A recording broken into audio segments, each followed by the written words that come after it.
Teal dear, this video is a little bit old, but I figured I'd do it anyway because it's hilarious. Let's go on, shall we?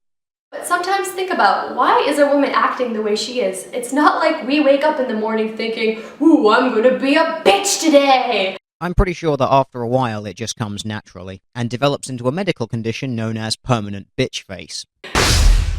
Hey guys, and I literally mean guys, men of this world, this video is geared towards you. I feel so privileged right now. I have one wish, just one. I really wish that you could spend one day in the life of a woman. And no, I don't mean giving birth or being on your period or PMSing, nothing physical like that. I just wish that you could spend one day in the life of a woman so you would understand what it's like to be a woman and all the shit that we go through, because we go through a lot of shit and I really don't think that you guys understand sometimes the extent of the shit that we go through. Seriously. And I kind of wish that we could entirely reverse this sentiment and that you could spend one day in the life of a man, so that you can experience some of the shit that we have to go through as well. But I'm sure you're going to give us loads of examples later on that prove that you have it so much worse than us, right? And I really hope that those examples aren't going to be horrible, gross, oversimplified generalizations. What really pisses me off is men who say they hate feminists. What do you mean you hate feminists? The clue is in the words they used. Feminism, at its core, means equal rights for men and women. Simple as that. So hopefully you are a feminist. I'm a feminist, you should be a feminist too. If you think that men and women should have equal rights, bam, that's all there is to it. And I'm sorry if these extremist feminist groups are wrecking it for the rest of us women, but they just scream louder than the most of us. So it's really not my fault, but I really do think that all of us should be feminists. Sure, feminism means equal rights for men and women, except for when you're a feminist who doesn't believe that. But I'm sure all the feminists out there who actively hate men just aren't true Scotsmen, right?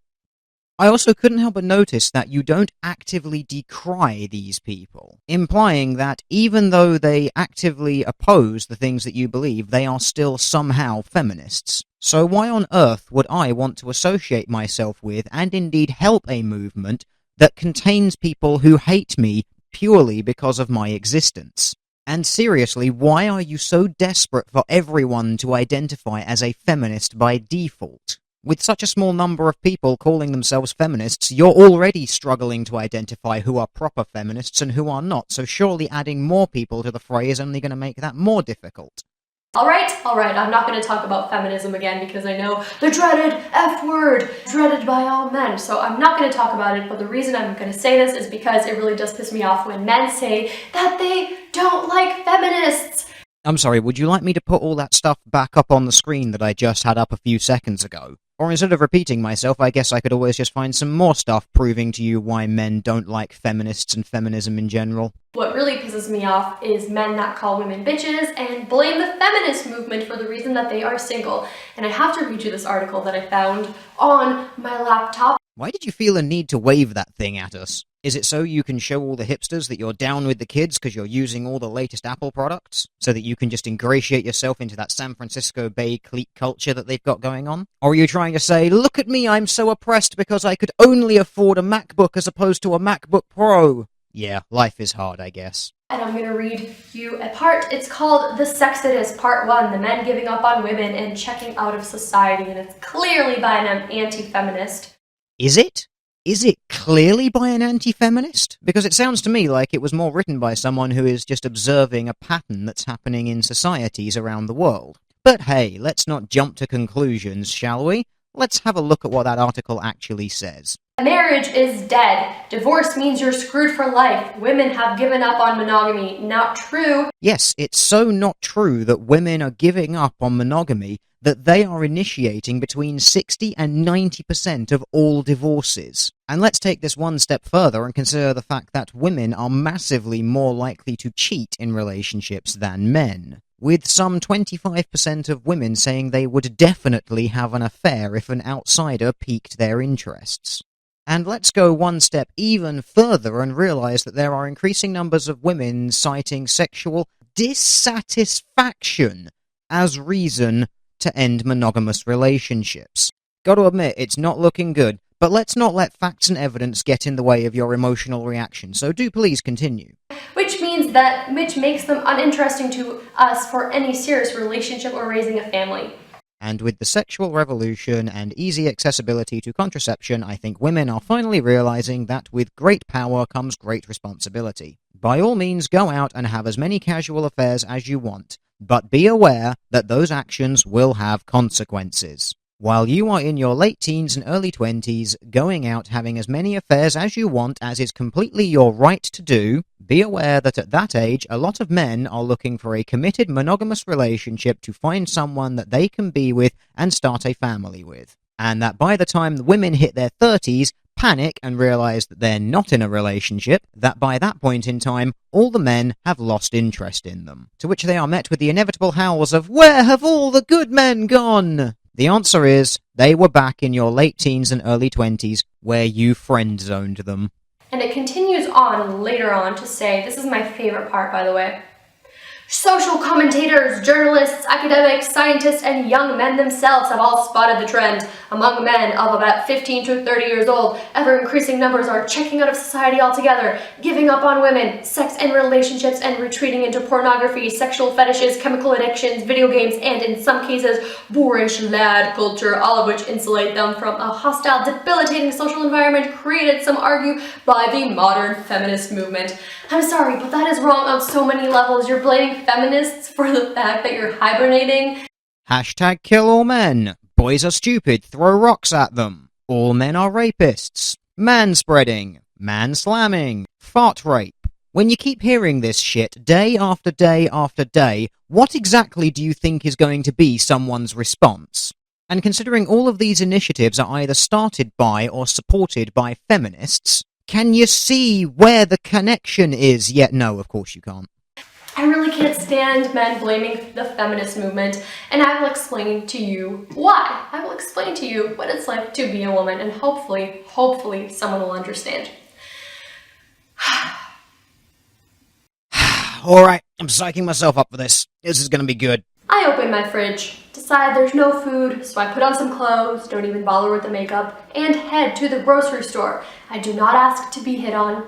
I do not ask to be verbally harassed by creepy old men. And I know you guys think that women overuse the term creepy. Yes, you do. Because the difference between a guy being creepy to a woman and a guy being confident to a woman is entirely on whether the woman finds that man attractive. If a fat, neck-bearded, fedora-wearing guy in a My Little Pony t-shirt swaggers on up to you and pays you a compliment, you're going to consider him creepy. If someone like Brad Pitt or Johnny Depp pulled up next to you in a Lamborghini and paid you a random compliment, I don't think you'd be complaining somehow. But this is all by the by. Let's get back on track, shall we? But if there's an old man that's 50 years older than you licking his lips at you, that is creepy. I don't know this man. He's a stranger to me.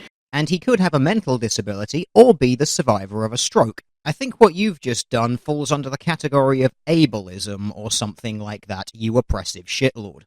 And I know what you must be thinking, okay, well, you're just talking about old men, but guess what? There's random creeps, and I live in a big city, so this is even more likely, that I encounter on a daily basis. And you think it's old men, but it's not just old men. Let's talk about the pickup artist movement, started by a whole bunch of like 20-something-year-olds all around the world. And it's very much prevalent in Toronto because I have actually encountered, and my friends have encountered, these pickup artists. And it's kind of scary because they film YouTube videos about picking up girls and trying to have sex with as many of them as possible, and they put these videos on YouTube. Guys, when you blame this whole feminism movement for the reason that girls are giving you the cold shoulder, please don't, because that is certainly not the reason.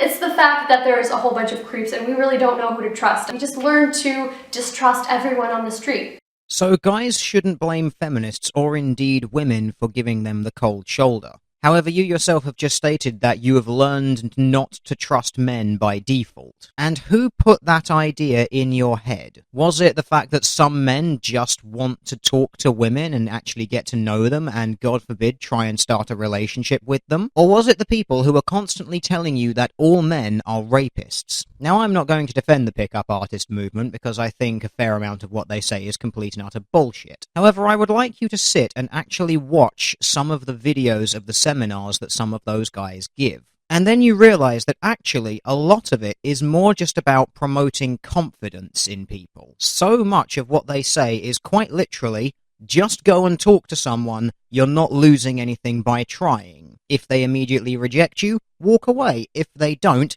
be prepared with some topics to talk about. This sort of stuff is in no way creepy. And a lot of the so-called game tactics that pickup artists rely on are actually a lot of the same strategies used by therapists, especially in regards to helping people get over conditions such as social anxiety. Quite possibly social anxiety that these men have developed as a result of being told by feminists all their lives that they are rapists. But anyway, I'm getting sidetracked, so let's keep going, shall we? Second of all, going back to this article, guys, it's not that we don't want to get married, it's that we don't want to get married at 17 like our grandmothers did.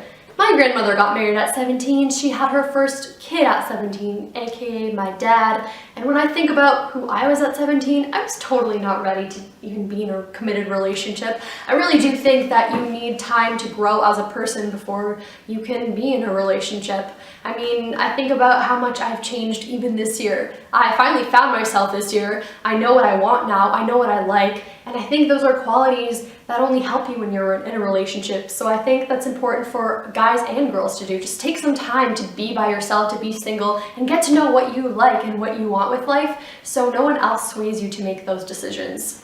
Other than once again pointing you to all of those divorce and infidelity statistics, I actually agree with all of these sentiments. By all means, find your own directions in life and work out what it is that you actually want. However, you need to be aware that in all of the time that you are finding yourself, and whatever activities that may entail, that there will be consequences for those decisions. Guys, girls today are more independent. We're more career-oriented. We like to go on more adventures and travel, and that's not something that should be punished. That's something that should be celebrated. And definitely we should not be called bitches because we're more independent. Women who are being independent are not being called bitches. Women who are being bitches are being called bitches. And that's why it makes me so mad when girls are being blamed, and especially feminism is being blamed for the fact that guys are isolating themselves, because that is complete bullshit. I thought we'd already been over this, but is it really? Guys, if girls are going out and seeking adventures, doesn't that give you more motivation to do the same? I know you might be discouraged sometimes. I mean, you definitely should not approach women on the street because 99.99% of the time that will not be effective. I mean, think about it. These women don't know who you are, and they don't know if you're the good guy or the bad guy. So approaching girls on the street is not a good idea, but I just want to say that it's not completely hopeless. It's just 99.99% hopeless. With odds that good, it's hard to believe that no one wants to try.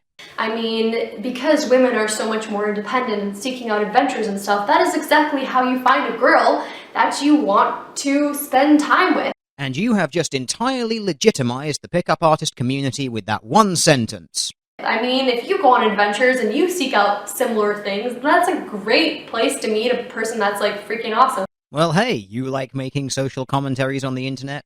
I like making social commentaries on the internet. Huh? Huh? What do you say? Huh? Yeah? You getting it? Huh? Huh?